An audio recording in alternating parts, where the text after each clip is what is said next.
So unfortunately, patients who relapse after allogeneic transplantation have a very poor prognosis, and this is a very common occurrence after allotransplant. It's typically the most common cause of death for these patients. And so traditional drugs like chemotherapy and even some of the newer drugs are not as effective in this setting.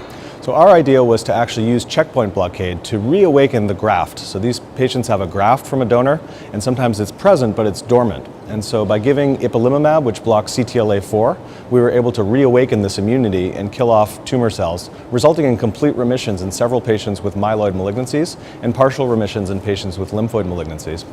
We've had some patients with what we call extramedullary AML, meaning skin involvement or lymph node involvement of a leukemia, who are still in complete remission now after a couple years out from their treatment. So we published these results recently, and we're interested now in moving into different spaces here. So we've now developed a nivolumab study that we're currently accruing to look to see if PD-1 blockade could be another effective strategy for this patient population.